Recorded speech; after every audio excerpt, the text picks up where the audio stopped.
Bismillahirrahmanirrahim. Alhamdulillahi Rabbil alamin. Ve la akibatu lil muttaqin. Vessalatu vesselamu ala seyyidina Muhammedin ve ala alihi ve ashabihi ecma'in. Amma ba'd. Assalamu alaykum ve rahmetullahi ve berekatuh. Bu boshlaydigan darsimiz o'ziga xos. Payg'ambarimiz sollallohu alayhi vasallamning 40 ta yoki undan ko'proq hadisi bor. Laysa minna deb boshlanadi. Bizdan emas. Laysa minni, mendan emas. Demak, darsimizning mavzusi laysa minni yoki laysa minna. Bunday odam bizdan emas. Rasululloh sollallohu alayhi vasallam ayrim amallarni qoralash, ularni sunnatga xilofligi, islomiy ish emasligini, musulmon odamlar bunday ishlardan uzoq bo'lishligi kerakligini bildirib aytgan hadislari. Laysa minna deb boshlanadi. Bunday odam bizdan emas. Ushbu hadis shariflarning aksariyati mashhur 9 ta to'plamda keltirilgan sahih durdonalar. Birinchi hadis musulmonlarga qarshi ko'tarilmaslik haqida. Payg'ambarimiz sollallohu alayhi vasallam aytadilar, Imom Buxoriy va Muslimdan keltirilgan hadis Abu Muso va Abdulloh ibn Umar roziyallohu anhumdan rivoyat qilingan. Rasululloh aytadilar, "Man hamala alayna silaha falaysa minna." Kimki bizga qarshi qurol ko'tarsa, bas u kishi bizdan emas. Musulmonga qilich ko'targan odam musulmonlardan emas. Bu ma'noda yana bir qancha hadislar bor, ularni ham o'qib qo'yamiz. Rasululloh aytadilar, Imom Muslimdan keltirilgan bu hadis, "Man salla sayfa alayna falaysa minna." Bizdan emas. Kim bizdan emas? Qilichini bizga yalang'ochlagan kishi. "Man shahara alayna silaha falaysa minna." Bizdan emas. Kim bizdan emas? Qilichini qinidan sug'urgan, yaloqlagan kishi. "Man rafa alayna silaha falaysa minna." Bizdan emas. Kim? Bizga qurolni ko'targan kishi. Ya'ni musulmonlarga o'q otish, musulmonlarga tashlanish, ularni qo'rquvga qalblarini to'ldirishlik bu musulmon kishiga yarashmaydigan harom bo'lgan amallardan. "Man ramana bil-layli falaysa minna." Kim bizga kechasi o'q otsa, bizdan emas. Musulmonlarga qilich ko'tarishlik agar ta'vili bo'lmasa, bu gunoh kabiralardan hisoblanadi. Qaytarib aytaman, musulmonga qilich ko'tarishlik gunoh kabiralardan. Bizdan emas degani bu musulmonlarni yo'li emas. Bizning komil siyratimizdan emas. Albatta, bu ishni qilgan odam dindan chiqib ketmaydi, agar shu ishni o'ziga halol sanamasa. Payg'ambarimiz sollallohu alayhi vasallam Hajjatul Vadoda turib, musulmonning qoni ikkinchi musulmonga harom ekanligini aytganlar. Agar qaysi bir odam, musulmon kishi, boshqa bir musulmonga qilichni ko'tarib turib, shuni halol sanasa, bu odam kofir bo'ladi, dindan chiqadi. Chunki bilasizlar, halolni harom deyish, haromni halol deyish kishini dindan, millatdan chiqaradi. Endi bizdan emas degan ma'noga ulamolar ko'p ham chuqur kirishmaslikka, bu hadislarga chuqur kirishmasligini tavsiya qiladi. Payg'ambarimiz aytadilar, bu odam bizdan emas. Lekin hozir aytdik, kofir emas. Bizning tillarimiz, ukalar juda ham polvon, u kofir bu. Bu aqidasi mana qo. Bular kofir bo'ladi. Juda ehtiyot bo'linglar. Ehtiyot bo'laylik. Kofir deb hukm aytish bizning ishimiz emas. Siz kofir devordingiz, domlangizdan chala-chulpa eshitib o'tirib, u kofir u devordingiz. Ehtiyot bo'ling. Buni ko'p aytganman. Ehtiyot bo'ling. Siz kofir deb atagan odam unda kofirlik sifati bo'lsa, sizdan chiqqan so'z borib unga yopishadi. Agar unda kofirlik sifati bo'lmasa, u iymonli bo'lsa, iymonli kishini kofir degan uchun o'zingiz kofir bo'lasiz. Siz ishingiz emas uni kofir yoki musulmon deyishlik. Nima demadingiz? Kim palonchini xohlamasdan kofir deyaptimi? Ilmdan xabari yo'q bu odam bilib qo'yinglar. Shakli qanaqa bo'lsa ham, qanaqa kiyim kiyib, qanaqa shaklda yurgan bo'lsa ham, bu odam ilmdan xabari yo'q. Fatvoga shoshilganinglar, do'zaxga shoshilganinglar. Kelishdiga oson ukalar, oson, u kofir u. U fosiq u, munofiq, va aqidasi buzuq, kofir u. Ehtiyot bo'linglar, ehtiyot bo'linglar. Qiyomatga borganimizda palonchini kofir demo deyin deb bizdan so'ralmaydi. U bizning ishimiz emas. Agar mo'minni kofir deb qo'ygan bo'lsak, holimiz shataq.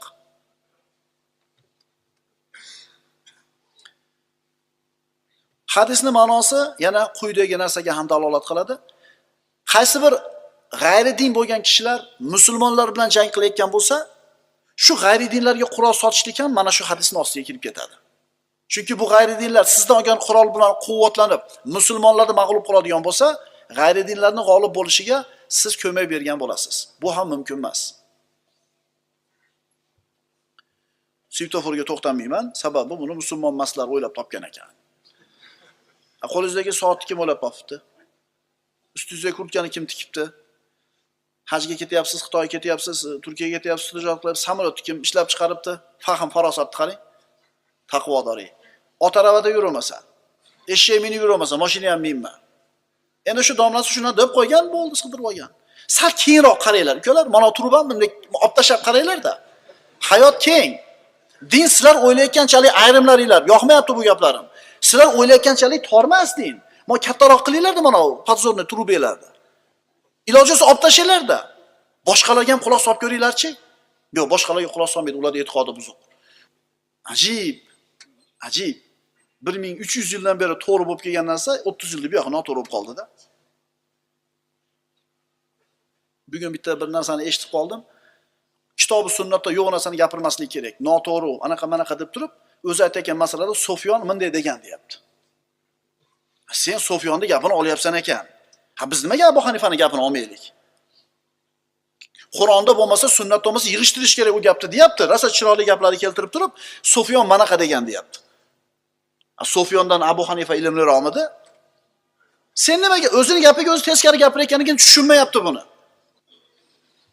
Ukalar, ilm o'qinglar, jon ukalar. Fatvo aytmanglar.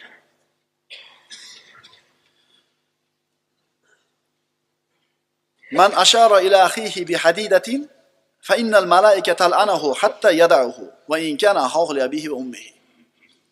Rasululloh aytdilar, kim o'zining birodariga temir bilan ishora qilsa, ya'ni qurol bilan ishora qilsa, to qurolini tushirmagunicha malaikalar unga la'nat aytadilar. Garchi u birodari o'zini tug'ishgan akasi yoki ukasi bo'lsa ham, ota-onasining bolasi bo'lsa ham. Hazillashib ham unga qurolni nima qilib bo'lmas ekan, do'laytirib bo'lmas ekan. Cho'p ham bunday qilib, pishaqni bunday qilib qo'yasiz-ku. Mana shu narsa harom bo'ladi. Musulmonni qo'rqitib bo'lmaydi. Imom Navoiy aytadi, bu hadisda musulmon kishini qo'rqitishlik va xavotirga solishdan qattiq qaytarishlik bor. Chunki bu ish nariga musulmonga aziyat yetkazadi. Hazilmi, chilmi buni qilib bo'lmaydi. Hazlashib qo'polroq telefonda qo'rqitamiz. Mashinamiz bilan ustiga yurib boramiz. Signal chop qo'yamiz. Chiydagiza tormozni bosib qo'yamiz. Qo'rqityapsizmi? Halol ish qilmayapsiz. Siz musulmonga ozor beryapsiz. Ehtiyot bo'ling. Ehtiyot bo'ling. Ikkinchi hadisimiz. Uylanishdan, turmush qurishdan bosh tortmaslik haqida. Birinchi hadisimiz, musulmonga qarshi qurol ko'targan odam bizdan emas dedilar Rasululloh sallallohu alayhi vasallam. Ikkinchi hadisimiz. Rasululloh sallallohu alayhi vasallam marhamat qilganlar, an-nikahu sunnati faman raghiba an sunnati falaysa minni. Mendan emas. Kim mendan emas? Nikoh mening sunnatim. Kim meni sunnatimdan bosh tortsa, yuz o'girsa, bas u mendan emas.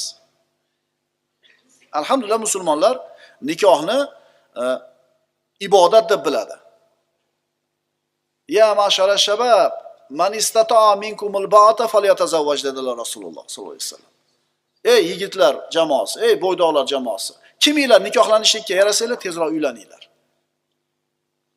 Mana shu sunnatdan yuz o'girgan, Alloh taoloning mana shu qonundan yuz o'girgan xalqlar qirilib yo'qib ketyapti. Ular nikohlanmay qo'ygan. 35 ga kirguncha karyerani nima qilish kerak? Oyoqqa turib olish kerak. U o'g'il bolasi ham, qiz bolasi ham 35 yoshlargacha nikohlanmasdan aloqa qilib yuradi bir-biri bilan. Ular qirilishga yuz tutadi.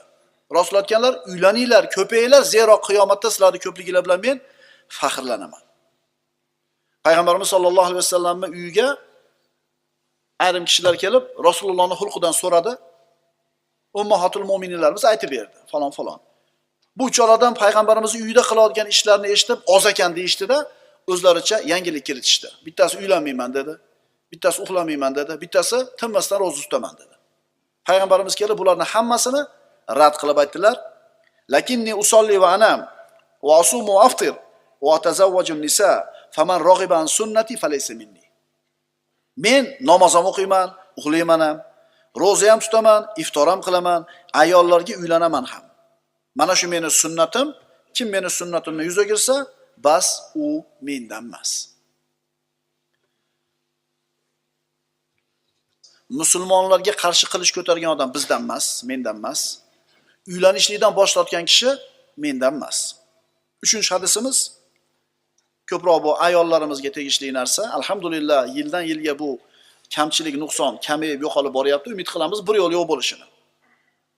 3-hadisimiz azada yig'lamaslik va johilona aytim qilmaslik haqida.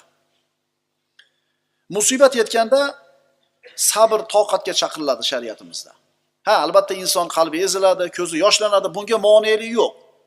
Ammo ovoz chiqarib yig'lab, dod solib, kiyimini yirtib, sochini yurishlik shariatimizda qoralanadi.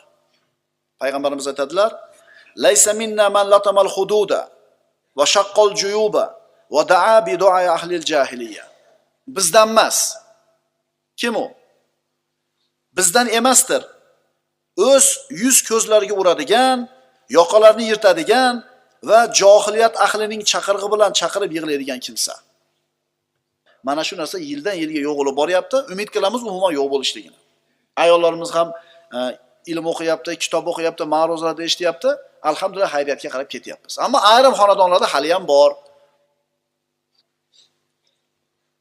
Endi johilona chaqiriq, johilona aytim deganda o'lgan odamning sifatlarini aytib, biriga ikkini qo'shib, ba'zisiga ovoz chiqarib yig'lash nazarda tutilgan. Bu narsa shariatimizda qoralanadi.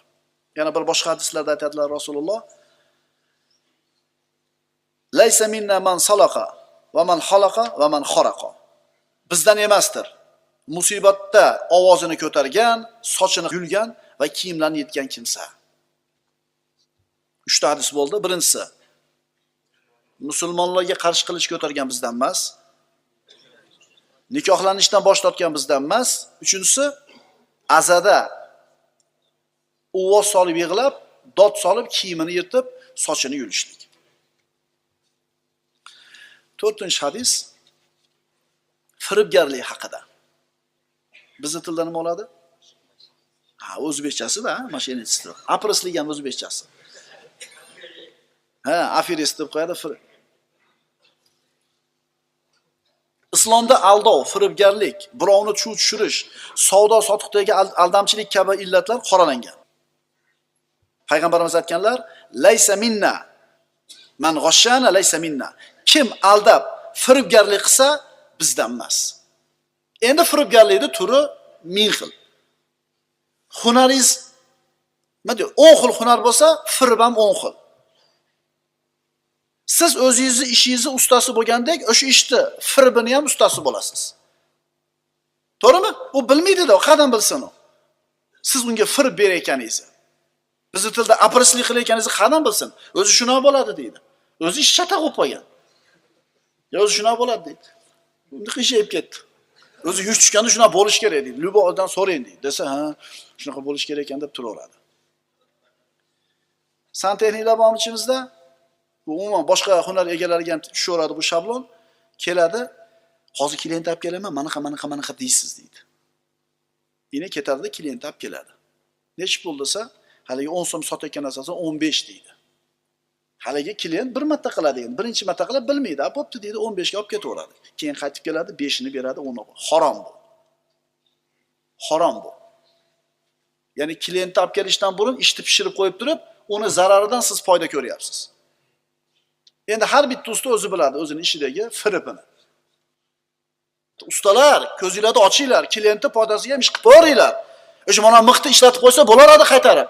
Mo eskisini qo'yib qo'ysa bo'laradi, qo'yib qo'ysa yo'q, yangisini. Yana bitta narsada, hozir addelchilarda ish ajoyib bo'lib qopti. Hatto oladigan instrumentini ham sizni rasxod materialiga qo'shib qo'yar ekan. Insof qilinglar. Shpatlovkasini ham, hali o'zida bo'lish kerak bo'lgan instrumentni ham qo'shib olar ekan rasxodga. Tashab chiqib ketasiz, mayli, lekin o'sha yaxshi bo'lmadi. Agar olib chiqib kelsangiz harom bo'ldi. Instrumentingiz o'ziniki bo'lish kerak emasmidi? Endi mayli haligi bolgarkaning toshi tugaydi, tushunarli. Lekin shipatlovkalarda, shipatlilarda ham usti klientga oldirayotgan bo'lsanglar, uyatinglar, Allohdan qo'rqinglar. Payg'ambarimiz aytadilar, kim firibgarlik qilsa bizdan emas. Endi o'sha pul qayerga boradi deng? Aytib qo'ying bo'lmasa, siz hisobingizdan instrument oldi deb qo'ying, chunki u faqat stroy materialga pul to'layapman deyapti, instrumentga to'layapman demayapti u. Imorat qilganlar, yoqdimi gapim? Laysa minna man g'ashshana. Firibgarlik qilgan bizdan emas deyaptilar Rasululloh sallallohu alayhi vasallam. O'sha topgan pulingizni qarang, qayerga ketdi? Agar firibgarlik bilan topgan bo'lsangiz. Rasululloh sallallohu alayhi vasallam ovqat sotayotgan, taom sotayotgan odamning yonidan o'tib qoldilar. Uni yemishiga qo'l tiqib ko'rsalar, pasti namlanib qolgan ekan. Ustiga zo'rini qo'ygan, orqasiga namini tagiga namini solib qo'ygan. Shunda bu nima deb so'radilar Rasululloh sallallohu alayhi vasallam. Sotuvchi aytdi: "Ya Rasululloh, yomg'ir yoqqanda ozgina nam tegib qopti" dedi. Payg'ambarimiz aytdilar: "Uni tepasiga qo'ymaysanmi? Odamlar ko'rar edilar." Orqasidan kim aldasa bizdan emas dedilar. Qulpinoy sotadiganlar. Uzum umuman meva-cheva sotadiganlar. Qurtuvor tomonini o'z tomoniga qaratasiz. Oldidan qarasa suratga tushadigan darajada chiroyli. Olsangiz orqasida qurti bor. Nima qilish kerak unda? Termaslik kerakmi? Artmaslik kerakmi? Xullas o'zingiz bilasiz. Chunki qurti yo'g'ini oldim deysizda. Javob shirin dona tuyatish hammasi deydi. Bitta chiqsa pulingizga shubha aralashdi. Bitta chiqsa sizga nima deb bergan edi? O'shuning uchun sizdan 100 so'm yoki 50 so'm qimmat olgan edi. Allohdan qo'rqaylik. Bilmasdan o'tib ketgan bo'lsa mayli. Apkasi almashtirib berdingiz. Ammo bilib turib firibgarlik qilmang. Chunki payg'ambarimiz bunaqa odamdan biz pokmiz deyaptilar sallallohu alayhi vasallam. Endi aytayapman, har bitta odam o'zini qilayotgan tijoratida, kasbida o'zi biladi qayerda firibgarlik bor, qayerda to'g'rilik bor. O'sha to'g'ri ishlayotganlarni qarasangiz, topganida baraka ham bor. Endi shu firibgarlikda haligi nima der edi? Ustalarda chola qiladigan ish nima der edi? Ha, nari bera. Harpana qo'ldan o'tkizchi egasiga bizga mas'ul deb qo'yadi. Shunaqa qilayotganlarni qaranglar-da, tiyinga ulab yetkiza olmayapti. Xuddi shu ishni boshqa usta qilyapti, lekin uni ham yo'g'i zo'r. Nimaga desa, firibgarlik qilmayapti-da bu. Birodarlar, mo'l-ko'l, barakali hayot kechirishni siri shu. Siz ishingiz yurishmaydi, yopilaveradi ishingiz, uni ishi yurishaveradi. Sababi firibgarlik yo'q uni. Ikki xil upakovkada qilib keladi zapchasti. Sariq upakovka, qizil upakovka. O'zi bitta Xitoyniki. Moddiy koreyskiy deydi. Koreyskiy deydi. To'g'rimi? Payg'ambarimiz sollallohu alayhi vasallam yana bir rivoyatda o'zini taomini rosa maqtab sotayotgan odamning oldiga o'tib qoldilar. Muborak qo'llarini unga tiqib ko'rsalar ovqatga, unda buzuq, rasvo taom ham qo'shilgan ekan. Shunda Rasul akram sollallohu alayhi vasallam buni alohida, bunisini alohida sotgin deya yuqoridagi hadisni aytdilar. Man g'ashshana falaysa minna. Oziq-ovqat mahsulotlarini sotadigan do'konlar. Buni ham albatta aytib o'tishimiz kerak, chunki ko'pchilik aka-ukalarimiz kelib shu narsadan shikoyat qiladiki, kechagi srogi o'tgan mahsulotini, srogini o'zini qo'lida bir qandaydir bir jihoz bo'lar ekanmi yo yozuvni o'zgartirib qo'yar ekanmi, yangi narsa deb turib srogini yangilab sotar ekan. Srog o'tnisi chiqib ketgan, uni yangilab qo'yib sotaverar ekan 15 kun. O'zi 10 kunda yoki bir 15 kunda srog o'tnisi o'tadi uni. Ammo bular o'zgartirib qo'yadi, yana 15 kunga cho'zib olib turib, yangi molni sotgandek sotaveradi. Bu harom bo'ladi, bu yolg'on bo'ladi. Bu musulmonlarni aldash bo'ladi, firibgarlik bo'ladi. Payg'ambarimiz aytibdilar: "Laysa minna man g'ashshana." Bizdan emas, bizni oldigan kimsa. Shu narsaga ham e'tibor berib qo'yinglar, do'kondorlar, Allohdan qo'rqinglar. Wal makru wal khadiyatu fin-nar. Makr va aldov do'zaxdadir deganlar Rasululloh sallallohu alayhi vasallam. Musulmonlarga qarshi qilish ko'targan bizdan emas, uylanishdan bosh tortgan bizdan emas. Azada uvoz solib dod deyishlik bizdan emas. Firibgarlik, aldovchilik bizdan emas. 5-hadisimiz o'q otishni o'rganib, so'ng tashlab ketmaslik haqida. O'q otishni o'rganishlik xususan erkak kishilarga bu lozim va lobut bo'lgan amalki, o'zini vatanini himoya qilish, o'zini yurtini himoya qilishlik uchun kerak bo'lgan narsa. Bu bilan hozir aytganimizdek vatanni mustaqil ushlash, ozodligiga sabab bo'ladigan bir amal. Endi kimdir mana shu o'q otishlikni o'rganib turib, keyin unutib yuboradigan bo'lsa, mana shu ish shariatimizda qoralanadi. Payg'ambarimiz sollallohu alayhi vasallam aytadilar, Imom Muslimdan keltirilgan hadisda, "Man alima ar-ramya thumma tarakahu falaysa minna, aw qad asa." Kim o'q otishni o'rganib, so'ng uni tark qilsa, bizdan emas yoki osiy bo'libdi. Tushunarli bo'ldimi? Demak, o'q otishni o'rganib turib, keyin esdan chiqarib yuborgan odam ham bizdan emas deyapti. Vatanning himoyasi uchun, yurtni bir farovon ozod bo'lishligi uchun, dushmandan himoya qilishlikka musulmon o'rganishligi kerak va bu narsani unutmasligi